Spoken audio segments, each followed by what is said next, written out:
Welcome back to From Corporate to Cashflow. We are Andrea Cannon and Liz Schwab, two pharmacists navigating the process of building time and financial freedom through real estate investing and lending while working our day jobs. Navigating the journey is difficult, but our podcast guests are experts in showing us how it's done. And today we have Sofia Paclibar with us. Thanks so much, Sofia, for joining us. Thank you for having me. Yeah, Sophia, I'm really excited to get to hear more about your journey here. So let's jump into it quickly. So we would love to hear about where you started in your journey and how you transitioned basically to where you are today. Well, how I started, let's see. I dipped into a couple of real estate classes when I was in college. Uh, got bored. and then I was like, okay, didn't get that. Then fast forward to scrolling on Facebook few more than a few years later, right? I come across this ad where it says, "Oh, learn how to buy apartment buildings, blah blah blah." So I'm like, "Oh, it's right there down the street. Let me go and attend this workshop." So I go and attend. I'm like, "Huh, so that's how they do it. If they can do it, I can do it." Right? I'm always thinking of my mind is always open to like there's got to be a better way. There's got to be a better way to make income and not just have to go to work, um, do everything the same thing again, routine, the rat race they call it, right? I'm like, there's got to be a better way. And then, our minds, as I'm sitting there watching the orientation, I guess you call it. My mind is going, okay, Sophia, you're gonna spend money on this again, you know. I don't know if you've ever been through that before. And so I'm like justifying it in my head. So I'm having this conversation while somebody's speaking. I'm like, well, you can spend $300 on, a night out on the weekend or whatever. You got to invest in yourself. Oh, I'm like, okay, okay. So, so fast forward again, I go and invest on a 3-day workshop and spend, I don't say spend anymore, invest in myself, right? And so from there I invested more because I'm like, "Oh my gosh, I got to learn how to do this." And so I went all in, right? At the same time, I was so scared because I'm like, "Who buys apartment buildings?" So you're going straight into apartment buildings, not even single Multifamily, family? Okay. yes. Yeah, I okay. went straight into multifamily education. I kind of went, I guess you could say, backwards in a way from someone whose only real estate experience was owning a single family home, who then later got foreclosed on. Oh, okay. Okay. Right, that's a whole nother story in itself. So Yes. you decided to purchase or attend this workshop Mm-hmm. for acquiring apartments or multifamilies, right? Mm-hmm. And so I'm curious because I said, or you said that you saw an ad on Facebook. So, Mm-hmm. I mean, obviously this had to be in your mind before, right? And so walk me through, like, I know you're saying that you don't want like the grind or like, the rat race, but was there anything else that led you towards real estate? Because surely you had to have had some type of like, hey, maybe real estate and like leading up to you seeing this post on like Facebook, right? Mm-hmm. Well, so I'm an immigrant from the Philippines, right? And the American dream is to succeed, and success is different for everyone, right? And a lot of individuals who come to the United States, that I've met myself too, a lot of them were immigrants and Hmm. started from zero and were able to succeed and make multi-million dollars through different avenues, right? Because they had a dream and they just kept going at it. And I'm Right. like, I have to figure this out because if they can do it, right? And you hear these stories of from homeless to success in their life, true life stories. And I'm like, what's my excuse? Right? Right. I have Right. a degree that I paid for that I'm still paying for, by the way. What's my excuse? Tomorrow's not guaranteed, right? So Right. so I'm always open, but at the same time, You live and you learn, right? Based on just different situations that we come across. You live and you learn, but I've learned to take it as, what can I learn from this situation? And let me pivot, and let me not, hopefully not repeat the same mistake, right? Yeah. Good. I mean, you almost have to have that like resilient thought process, right, in real estate, because Yeah. sometimes your deal isn't going to go as planned. Oh yeah. And So yeah, you need to pivot, just like you said, and have yeah, that in in your real mind. estate and in life in general, because life is gonna happen. Regardless of what you're trying to do, life is gonna happen. And life definitely happened. Like, during my coaching in real estate, navigating that, as I was taking care of my mom, she passed away, eventually. And it was a surprise, but it wasn't a surprise in a way, if that makes sense. um Hmm. and so, another thing that I have to pivot, like, what am I going to do now, right? Because she Yeah. was my why on why I wanted to really succeed. I wanted to give her the life that she struggled for. Yeah, You right. It's such a good like motivating factor, right? know. And to know that maybe you can create this life that she had wished for and hoped that you would achieve too. So I mean, it's obviously a sad circumstances, but since she has passed, I mean, what are you focusing on now? Because I know we had just talked about Alzheimer's, so I'm wondering if maybe you can elaborate how that kind of plays into everything in your goals.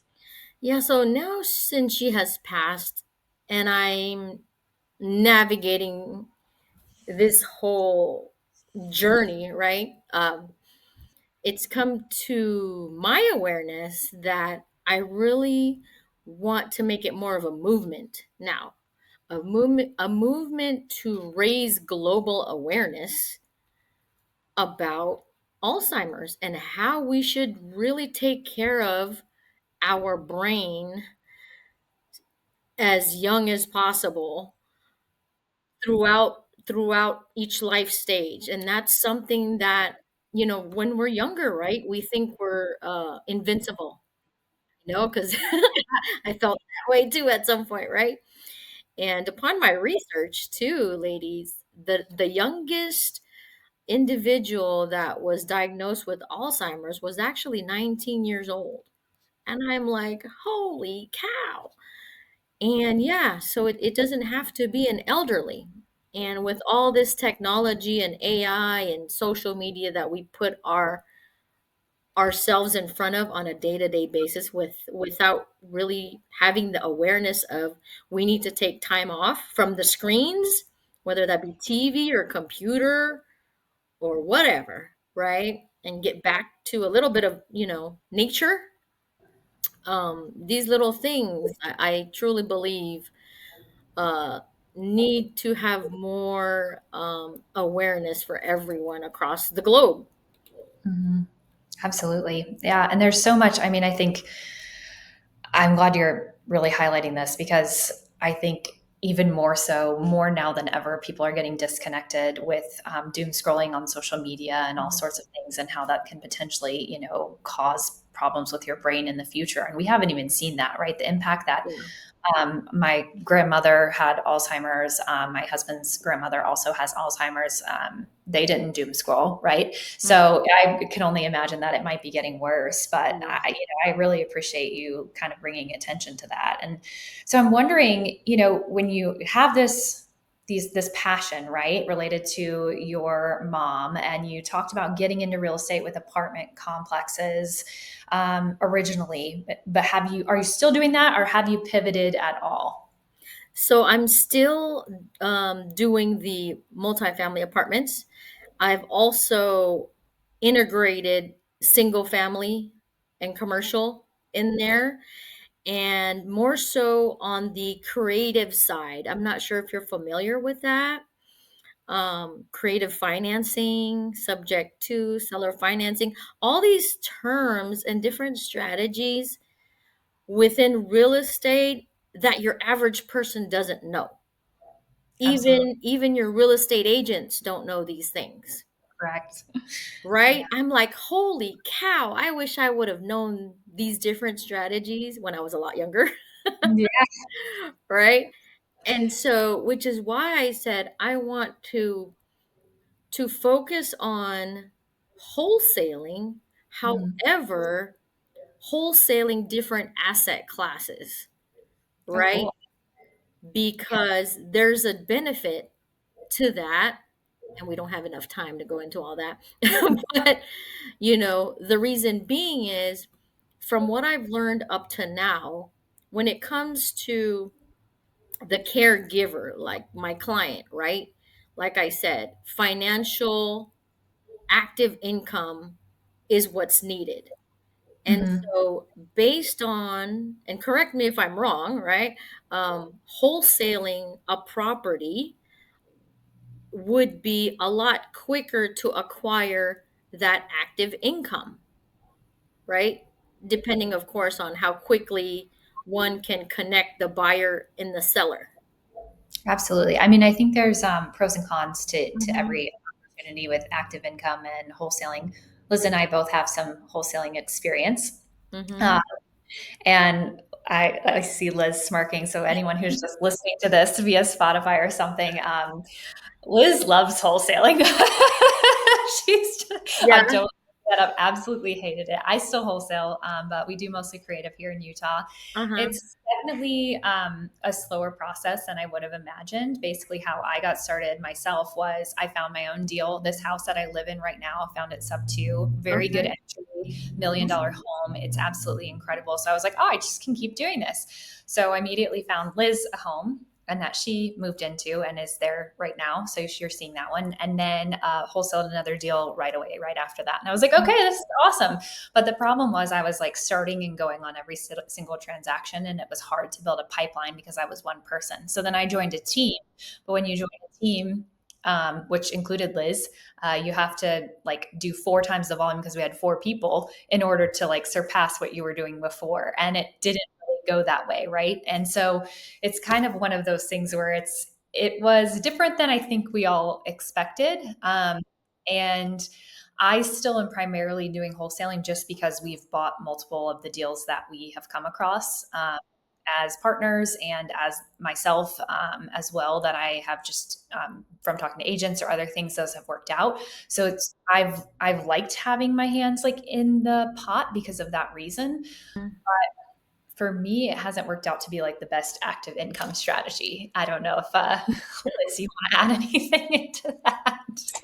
Yeah, I think so. Like Andrea said, we have different personalities, right?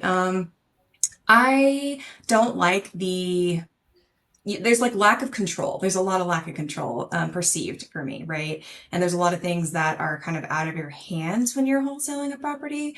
But outside of that, you don't have predictable income, right? Because you may be wholesaling and something like you're like, okay, this is going to close, and then something happens during closing, or like Mm-hmm. the buyer doesn't sign, or like just something goes Yes. crazy, right? And like you've Uh-huh. just put all this work into this one deal, and then it just like implodes, and Mm-hmm. then you don't have that paycheck, right? And so Mm-hmm. I think it, like Andrea said, there are definitely pros and cons, and I think that it works for some personality types. Mm-hmm. Mine didn't necessarily align with wholesaling, but I can see how it would be beneficial, like to some individuals. Yeah. Yes, yes. And there's different strategies even within the wholesaling itself, Yeah. right? So that's something I continue to learn also.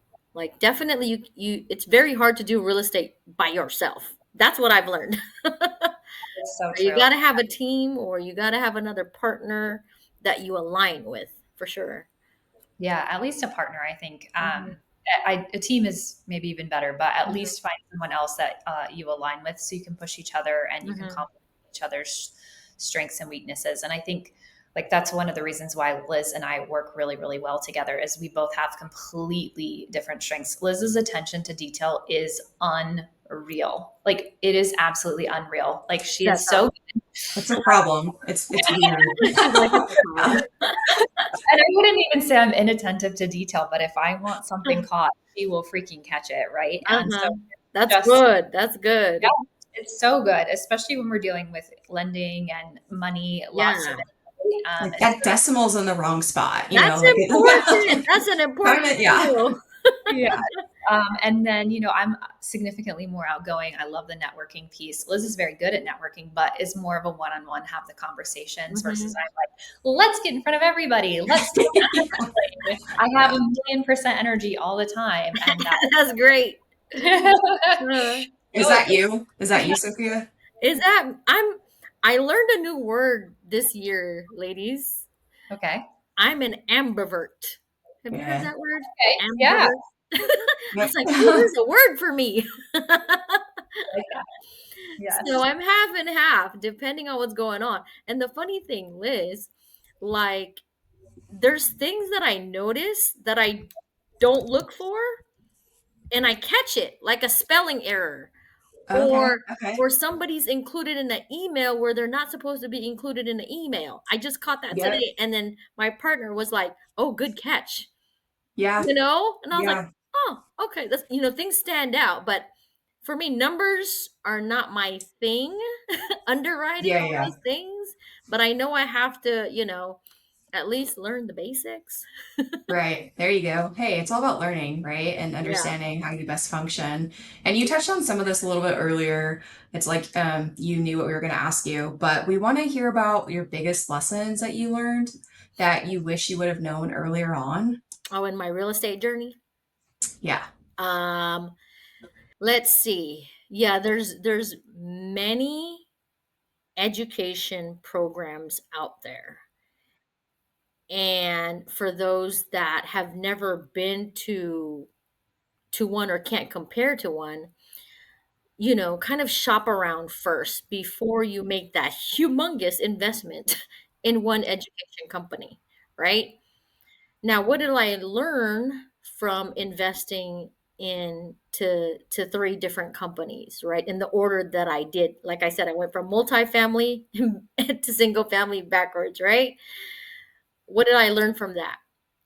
And how I can reframe it. One, if I didn't go the journey that I did, I would not have met the friends that I have still to this day in the multifamily space, right? Even though multifamily is still my ultimate goal, right? To really have that cash flowing. Um, I'm glad it went the way it did. The way my journey had to go was the way it was. Same with you ladies. The journey you're on is the way you're supposed to be on. Right? Yep. And to just Yep. accept that and just keep it moving, right? But on a financial uh, process, I guess, if I had to redo it again, I would, knowing what I know now, I would shop around first, then see what's a better fit Mm, instead of making that, you know, initial investment right off the bat. But it's okay, yeah. it was meant to happen that way.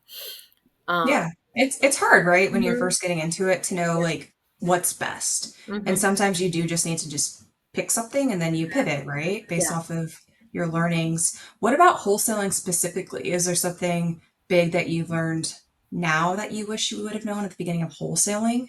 For wholesaling, let's see. Really, and this is also from others that I've been communicating with in general in the real estate space, right? Hmm. Because people are so excited to get that first deal, whether it's a multifamily deal or a single family deal or a wholesaling deal, right? Or a fix and flip, whatever. Um, take the time to get to know the people that you're actually gonna partner with first, and if you are like, let's say you don't have anything under contract yet, but you go ahead and put the address out there and know that anybody can go around your back and take that deal and be okay with it, right? So to me, I'm like, if somebody's gonna do that to me, I believe in the universe gives back to you what you do to others. So I'm not worried about it. That just tells me your character, and I know that I'm not meant to do any business with you, right? Yeah. So Right. that's something that I'm all about. keeping your word, whether it's on paper or it's not. Right. I'm Yeah. old school like that, but at the same time, you do have to protect yourself. But yeah. Yeah, absolutely. It's funny, ironic that you say that because I think it was just yesterday I was scrolling through MLS, whatever, Uh-huh. always looking for like creative finance and seller financing, Mhm. whatever. And then I went on Facebook and I was like, man, that image sent like so familiar. And it was on a wholesaling group and someone was trying to wholesale a house. So it was the exact picture off of the MLS. And I was like, someone's gonna steal that deal. So I mean, it's sad that it needs to be said, but you're Uh-huh. right. Like people Yeah. could do that, but that's not someone that you would ever want to work with, right? Yeah. And to your point of vetting your partners, I think that's so huge because Mhm. sometimes, I mean, people will try to work with other individuals because you do want to partner up, right? Mhm. I think there's a huge benefit to doing that. But if you're not on the same page, like morals wise, or, Mhm. where things go, or what happens when things don't go well, when things go Yeah. bad, like how do you respond? I've seen so many partnerships fall apart and like just it's not good, right? Yeah. And so while I highly recommend partnering with people, you're completely right that you do really need to vet the people intensely that you plan on partnering with. Yes, for sure. And sometimes even friends, right? Mhm. Um Sometimes, yeah, they can be your friends, but they're not exactly ideal for a partnership. you No, know, and a you lot of know. times it might be too similar to make the partnership work too, right? And so Uh-huh. maybe you have the same exact strengths and then the same exact weaknesses also, right? Because Hmm. if you're best friends or something, a lot of times you have very strong similarities. So I couldn't Yeah. agree more. Let me ask you a controversial question. All right. You mentioned shopping around for different, maybe mentorships or groups that you Uh-huh. might want to join when you want to get into real estate. Do you feel like you need to join a group or a mentorship or community in order to be successful in real estate? If you, let's say, don't necessarily want to do it full time, but maybe want to do it on the side, what are your thoughts? You can really, depending on your own personal work ethic. And, because there's people out there that have done it without mentorship programs and things like of that nature, right? On the flip side, maybe they also have a network of individuals that they can lean on for guidance, right? Whereas my situation, I did not have anyone that I could trust to lean on, who I knew personally, who bought apartment buildings. Right? If I had that person and that person was willing to mentor me, then, and I trusted them and they were willing to help me, then I probably wouldn't have done it. Right? So again, it's just going to depend on that individual's, one, work ethic, two, if they have, support and guidance, uh, depending on what they were, trying to do. Because there have been many people that succeeded without having a mentorship program. But then there's others also that just wanted to do it on their own without leaning on anyone, period, Mhm. and ended up costing them more money because they did not, one, either had trust issues and didn't want to partner with anyone, or, you know, just wanted to do things on their own, and then ended up costing them more because of those things. Does that make sense? Yeah, absolutely. And I think it's such a mixed bag out there, right? Because I see people all the time, maybe that I've met in networking or something where they're like, "Oh, well, I haven't joined XYZ community yet, so I don't know. So I'm just not sure what to do." And I think that a lot of times these communities can help provide guidance, but they don't necessarily. It's not the gatekeeper for you being successful in real estate or not. Hmm. And both Liz and I are in Sub Two and have been for a while, and as well as some of the other communities in the Pace Morby realm. Hmm. But that being said, I think that it's been the best for just networking rather than, there's a ton of great information in there, but there's so much information in there that it can be overwhelming. And I see Oh yeah. people not even move forward because they're so overwhelmed with everything. And if you know kind of what you're looking for, let's say you wanted to get into wholesaling and that was your primary thing that you wanted to do, maybe watching some wholesaling YouTube videos, Hmm. following people and then listening to live calls and then making your own calls and never joining community is Mhm. totally fine. You know what I mean? Versus like maybe you don't know exactly what you want to do. And so then you feel like, okay, maybe I join a community where there's a million options out there and then I can figure it out from there. So Mhm. yeah, just wanted to ask you kind of the controversial question of should you join or should you not join?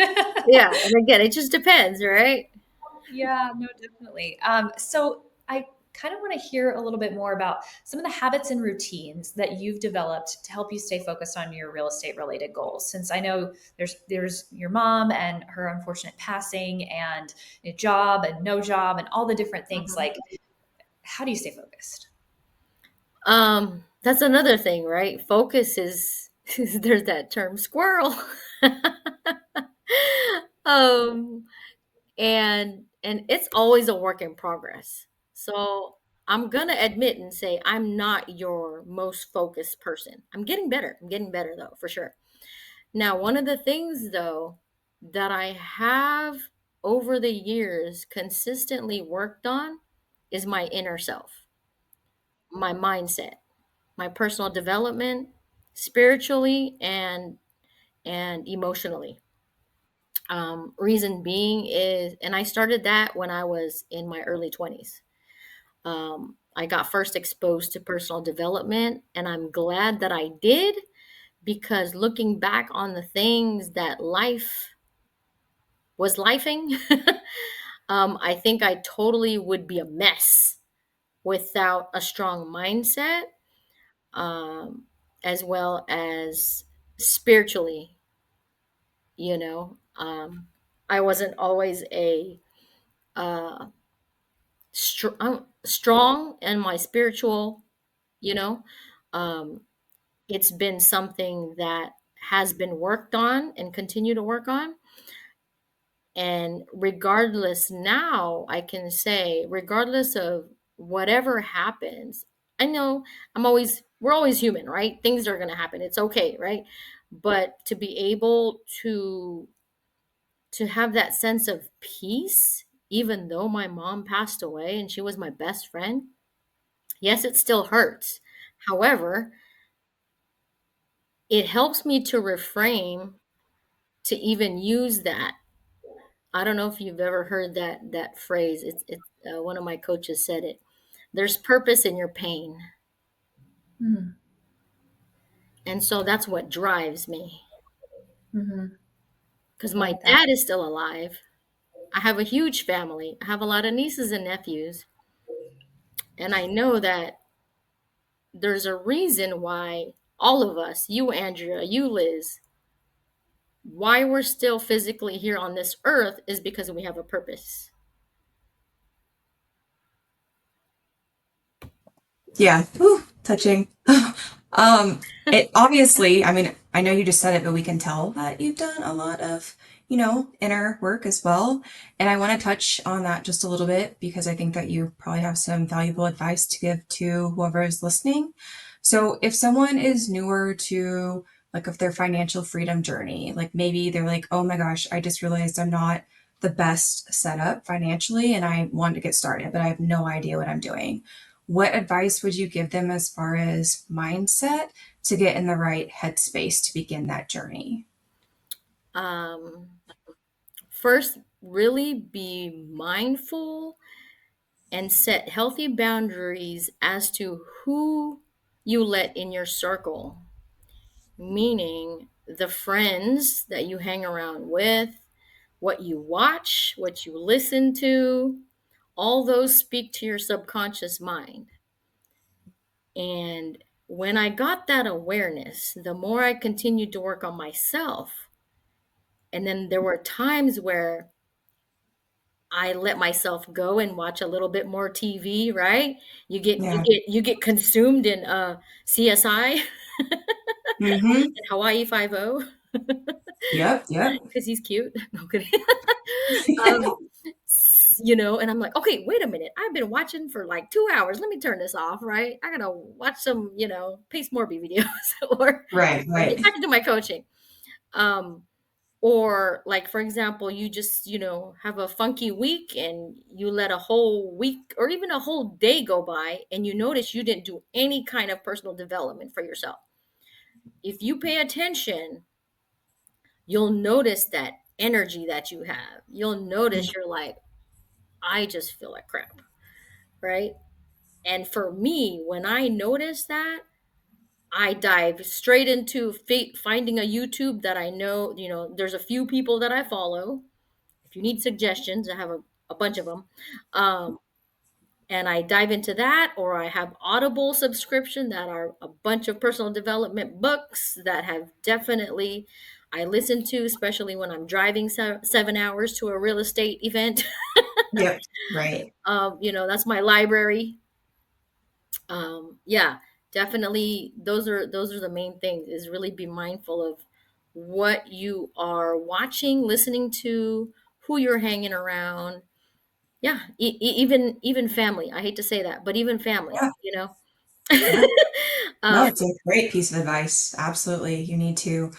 always check who's in your inner circle and the energy that you let in, right? Mm-hmm, for So sure. that's super good advice about mindset, and I love that. Completely agree. What about any other practical advice for someone that is starting their financial freedom goals? What types of advice would you give them, like at a high level, in like 30 seconds? Main thing, keep showing up. I know there's times where we don't feel like it, and the more that feeling pulls at you to not show up to a Zoom, not show up to a networking event because you feel like an imposter, because you don't know what language they're speaking. Because that was me, ladies. Yeah, That was me a it's few years everyone. ago, Yeah. right? Yeah. Or show up to whatever it is. When you feel that tug, the anxiety, that's when you have to push even more to show up. So just show up. Very straight and to the point. I like it. And it's true, right? So Less than true. 30 seconds. No, that was, I mean, way less than 30. So thank you. Yeah. I love that. I love that. Oh my goodness. So, if people like, what are you working on right now? I know do you have any deals going or anything like that? So maybe people who are listening to this, if they did want to partner with you in the future, what would they be partnering with you on? Yes.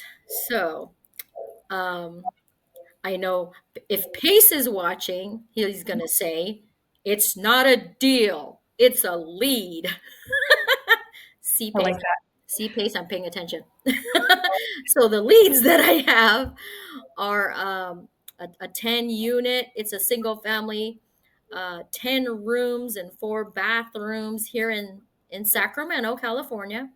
It has Dang. been vacant for a year, ladies. Man, if I had, and I don't even like to say if because that's a bad word for me. Like the word try. Ooh, that's another thing I wanted to share. Be mindful of the words that come out of your mouth. That's another thing. Like if and try. I'm like the word police, even for myself, because the words are very powerful, right? They start in here, and if they come out here, it's negative energy all around. So you always want to speak positive. So when the 850,000 comes into my proximity, I would totally buy this uh, property. Why? Because it's an area where I used to go to school, and Mhm. it was licensed for a 6 unit. It used to be a RCFE. RCFE is residential care for the elderly. Mhm. You can also make it into a co-living space, Okay. pretty much, and help with the affordable housing situation, especially here in California, here in Sacramento. There's a lot of homeless veterans or whatever. There's just homeless everywhere. Um, and yeah, that is something that I noticed when I went to Utah briefly. I was like, "Where's the homeless people?" They're still there, but maybe not in the same capacity as Yeah, California. yeah. It depends. Hmm. No, that's cool. Those are cool opportunities. That sounds like that you're working on right now. And let me ask you one other question I have as well. land too. Land. Oh, I Nice. have land in Calistoga, so I'm looking for some developers. Where's Calistoga? What state It's is that in it's near California? Napa, Santa Rosa, where the wine country is. It's Nice. like 256 acres. You Oh my can goodness. Pace. I sent an email to Pace. Pace, you need to answer my email. I sent him that land deal. Um, I don't know that he's doing that type of development right now, but he could be.